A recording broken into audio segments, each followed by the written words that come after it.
నమస్తే, welcome to our channel. నేను Priyanka Rao. Railway Koduru MLA Sridhar రాసలీలలు బయటకొచ్చాయి. ఇప్పుడు అందరూ కూడా ఆశ్చర్యపోతున్నారు, జనసేన పార్టీ నుండి ఇలాంటి వ్యక్తులా అని. ఇప్పుడు ఒక చర్చ ఏంటి అంటే, ఇది వాస్తవమా లేదా, శ్రీధర్ మీద ఎవరైనా కుట్ర పన్నుతున్నారా అని. ఎందుకంటే కొంతమంది ఇది డీప్ ఫేక్ వీడియో అని చెప్పేసి అంటున్నారు, లేదు లేదు ఇది ఒరిజినల్ వీడియో అని ఇంకొంతమంది అంటున్నారు.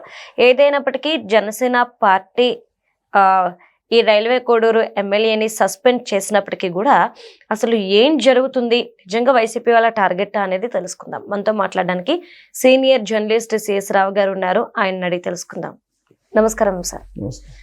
అంటే గతంలో వైసీపీ హయాంలో ఇలాంటి వీడియోలు బయటకు రావడం, ఇలాంటి వల్గర్ వీడియోస్ ఇవన్నీ చూసాము. ఇప్పుడు చూస్తే జనసేన పార్టీకి సంబంధించిన ఒక ఎమ్మెల్యే వీడియోలు ఇలా వచ్చేప్పటికి అందరూ షాక్ అయిపోయారు. ఈ పార్టీలు ఇలాంటి వాళ్ళు ఉన్నారా అని. అయితే వాళ్ళు అంటుంది ఏంటి అంటే, నా మీద కుట్ర పన్నారు, ఇది డీప్ ఫేక్ వీడియో, కావాలని టార్గెటెడ్గా మాట్లాడుతున్నారు అని, నేనేం తప్పు చేయలేదు అని. ఇది నిజంగా డీప్ ఫేక్ వీడియోనా? నిజంగా వైసీపీ వాళ్ళు వీళ్ళని టార్గెట్ చేసి ఇలాంటి వీడియోలు వదులుతున్నారా? సో ఈ మధ్య కాలంలో మనం చూస్తున్నాం హనీ ట్రాప్ సంబంధించినటువంటి చాలా బయటకు వస్తున్నాయి. అలాగే మనం మంచిర్యాల ఒక లేడీ ఒక హస్బెండ్ ఇద్దరు కలిసి ఏం చేశారో మనం జస్ట్ లాస్ట్ వీక్ లోనే జరిగింది.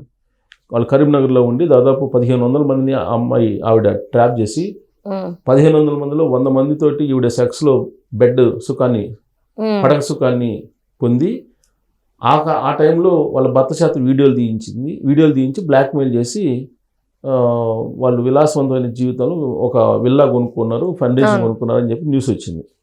అంటే భర్తే షూట్ చేయటం, బ్లాక్మెయిల్ చేయటం, వచ్చిన వాళ్ళని డబ్బులు వసూలు చేయటం, ఈ కార్యక్రమాలు చేసాం. ఇలాంటివి మనం ఈ మధ్యకాలంలో మనం తరచూ వింటూ ఉన్నాం. అయితే ఆ జాబితాలో మనం అన్నింటినీ కలపడానికి లేదు. ఇప్పుడు డీప్ ఫేక్ వీడియో అది అని చెప్పేసి ఎమ్మెల్యే అంటున్నారు. కాదు, డీఫేక్ కాదు, నన్ను వాడుకున్నాడు, 1.5 సంవత్సరం పాటు వాడుకున్నారు, నా ఫ్యామిలీ దూరం అయింది, నాకు నా పిల్లోడు దూరం అయ్యాడు, ఇలా ఆవిడ ఆరోపిస్తున్న ఒక లేడీ. నాకు ఇక్కడ అసలు ఈ వీడియో చేయడానికి కారణం ఏంటంటే, ఇప్పుడు ఆ అమ్మాయి ఓకే, ఒక మహిళ, అమ్మాయి ఆవేదన మనం అర్థం చేసుకోవచ్చు. అమ్మాయి మ్యారీడ్, ఒక పిల్లోడు ఉన్నాడని చెప్తుంది. మ్యారీడ్ పిల్లోడు ఉన్నటువంటి ఆవిడ 1.5 సంవత్సరం పాటు ఇతనితోటి కలిసి ఎలా ఉంది? ఇంకోటి 5 సార్లు అబార్షన్ చేయించుకున్నాను 5 సార్లు అని చెప్పి చెప్తుంది ఆవిడ. నాకు అసలు అర్థం కావట్లేదు. మళ్ళీ ఆవిడేం చెప్తుంది, మా ఆయనను మా ఇంట్లో వాళ్ళని ఎమ్మెల్యే భయపెట్టేసినందువల్ల నేను కంటిన్యూ కావాల్సి వచ్చింది అని చెప్పి చెప్తుంది ఆ అమ్మాయి.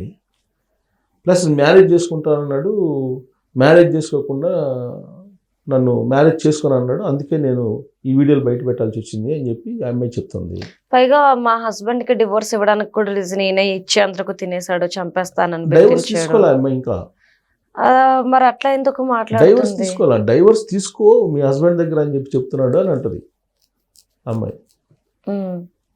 మా హస్బెండ్కి ఫోన్ చేసి భయపిస్తున్నాడు, ఈ వాళ్ళ రిలేషన్స్ వాటి గురించి చెప్తున్నాడు, మా ఇంట్లో మొత్తాన్ని డిస్టర్బెన్స్ చేశాడు, నేను ఒంటరిని అయ్యానని చెప్తుంది అమ్మాయి.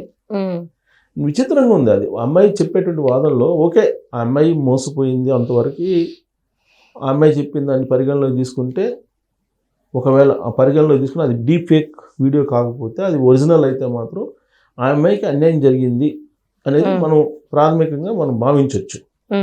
అయితే ప్రాథమికంగా భావించే ముందు అసలు ఈ అమ్మాయి 1.5 సంవత్సరం పాటు అతనితోటి ఎందుకు ఈ మొత్తం వ్యవహారం నడిపింది?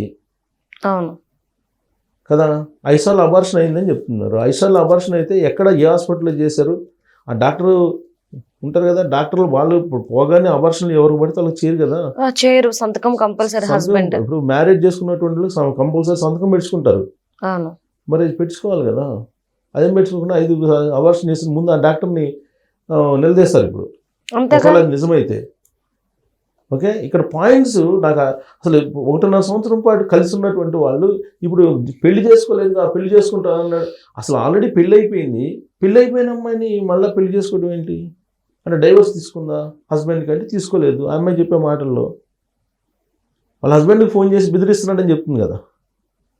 అసలు అంటే ఆ అమ్మాయి చెప్పే మాటలో కొంత కన్ఫ్యూజన్ ఉన్నట్టు అనిపిస్తుంది నాకు అది వింటుంటే.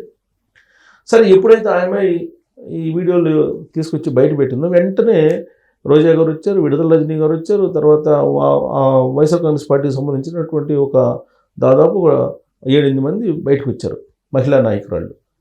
వచ్చేసి ఏమంటున్నారు, మహిళను మోసం చేస్తే కనుక అదే చివరి రోజు అని చెప్పారు కదా మీరు, మరి మీ ఎమ్మెల్యేనే ఇలా చేస్తున్నాడు కదా, మరి ఏంటి అని చెప్పి క్వశ్చన్ చేస్తున్నారు. అయితే ఇదంతా రాజకీయ రంగం పులుముకుంది దీనికి. ఈ రాజకీయ రంగం పులుముకున్న సమయంలో ఆ ఎమ్మెల్యే వాళ్ళ మదరు ప్రెస్ మీట్ పెట్టారు, కొద్దిసేపు క్రితం ప్రెస్ మీట్ పెట్టారు.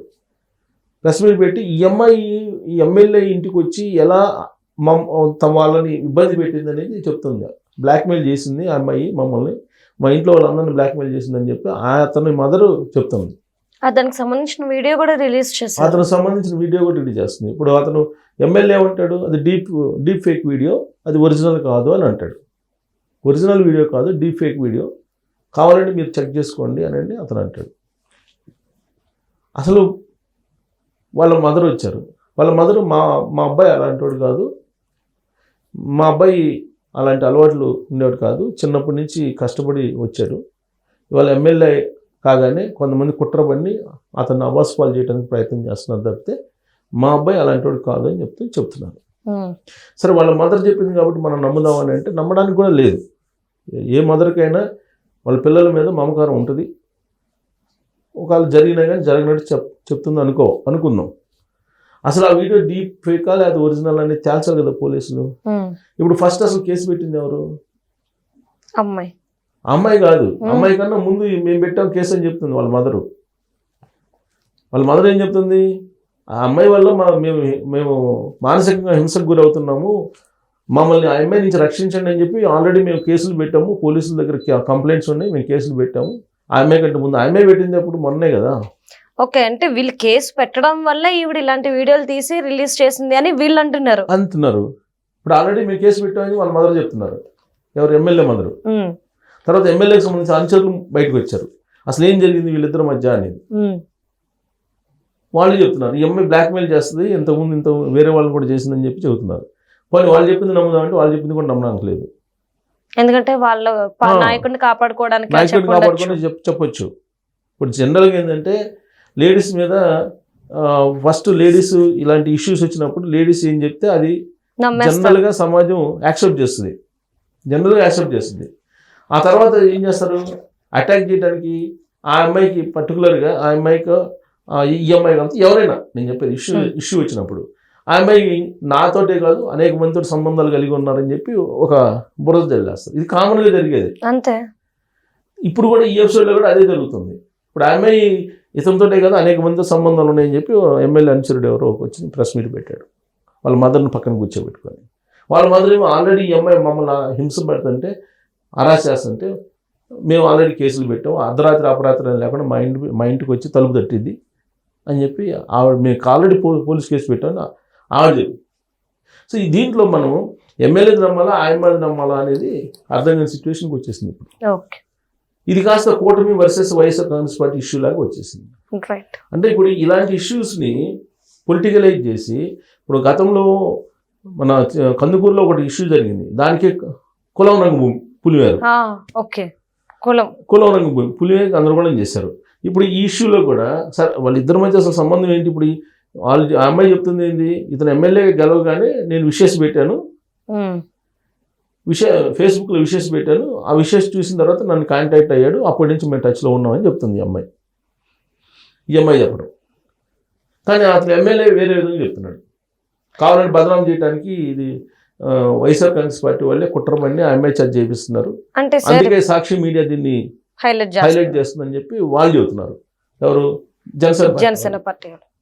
సో దీని మీద అసలు ఎంక్వైరీ చేయండి, ఎంక్వైరీ చేసి చర్యలు తీసుకున్నాం అని చెప్పేసి జనసేన కూటమిలో ఉన్న పార్టీలు చెప్తున్నారు. ఎంక్వైరీ లేకుండా అయితే చేయలేరు కదా. గతంలో గోరంట్ల మాధవ్ వీడియో వచ్చింది కదా, గోరంట్ల మాధవ్ వీడియో అతను కూడా ఏమన్నాడు, ఇది అది ఫేక్, డీప్ ఫేక్, మార్ఫింగ్ ఏదో చెప్పాడు ఆయన. సో ఇది ఆడియో వచ్చింది అంతకుముందు, ఎవరిది అంబటి రాంబాబు గారి ఆడియో వచ్చింది, అవును అది ఫేక్ అన్నారు.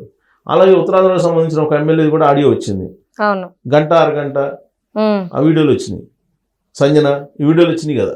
సో అవన్నీ కూడా ఫేక్ అన్నారు. సో ఇప్పుడు ఆ రోజున వైఎస్ఆర్ కాంగ్రెస్ పార్టీ అంటేనే ఇలాంటి వాళ్ళే ఉంటారు. కొన్ని రోజులు విజయసాయి రెడ్డి గారిది వచ్చింది ఇలాంటి ఇష్యూనే, అవును చాలా వచ్చినాయి అక్కడ. సో కాబట్టి ఆ పార్టీలో ఇలాంటి వాళ్ళు ఉంటారేమో అనేటువంటి ఒక ఒపీనియన్ సమాజంలోకి వెళ్ళిపోయింది. దానికి బ్యాలెన్స్ చేసేలాగా ఇలాంటి ఎపిసోడ్లు తీసుకొస్తున్నారా ఏమన్నా కుట్రపూర్తంగా అనేటువంటిది ఇప్పుడు అనుమానిస్తున్నారు ఓకే ఎవరు, జనసేన పార్టీ వాళ్ళు. అసలు అది డీప్ ఫేకా ఒరిజినల్ అనేది తేలితే అప్పుడు అసలు వీళ్ళిద్దరం మధ్య ఏం జరిగింది అనేది తేలదు. ఓకే ఇదంతా కూడా అని చెప్తున్నారు 25 కోట్లు డిమాండ్ చేసిందంట అమ్మాయి, అవును 25 crores డిమాండ్ చేసింది. ఆ 25 crores డిమాండ్ చేసిందంటే నేను ఇవ్వనని చెప్పేటప్పటికి మొత్తం అమ్మాయి మొత్తం బయట పెడుతుంది అని. అంటే ప్లాన్డ్గా లేకపోతే ఆ వీడియోలు ఎలా వస్తాయి? సపోజ్ వాళ్ళిద్దరూ లవ్ చేసుకున్నారు లేకపోతే ఇష్టపడ్డారు అనుకుందాం, వీడియోలు ఎలా తీస్తారు? అంతే, అప్పటికప్పుడు ఎలా వస్తాయి వీడియోలు? అంటే ప్రీ ప్లాన్డ్గా వీడియోలు తీసుంటారు. ఒకవేళ వాళ్ళిద్దరి మధ్య సంబంధాలు ఉంటే ఏదైనా తేడా వస్తే బయట పెట్టడం కోసం సేఫ్ జోన్ లో ఉండుండొచ్చు. దాన్ని హ్యాండీ ట్రాప్ అనాలా లేదా బ్లాక్మెయిల్ చేయడానికి వీడియోలు తీస్తున్నారు అనుకోవాలా? నిజంగా ఇద్దరు ఇష్టపడితే వీడియోలు తీసుకుంటారు ఒకరికొకరు? లేదు కదా. సో కాబట్టి దీంట్లో అనేక అనుమానాలు ఉన్నాయి. ఈ అనుమానాలు బయటకు వచ్చేంత వరకు మనం దీన్ని రాజకీయ రంగులో కాకుండా రాజకీయాలు చేసుకోవడానికి అనేకమైనటువంటి విధానపరమైన అంశాలు ఉన్నాయి, వాటి మీద రాజకీయాలు చేసుకోవచ్చు. ఇది ఫ్రీ అండ్ ఫెయిర్ మేనర్లో ఇన్వెస్టిగేషన్ జరగాలి. ఇన్వెస్టిగేషన్ జరిగి ఖచ్చితంగా శిక్ష పడాలి తప్పు చేసిన వాళ్ళకి. అప్పుడు ఇలాంటి పునరావృతం కాకుండా ఉంటాయి. Right, thank you so much sir.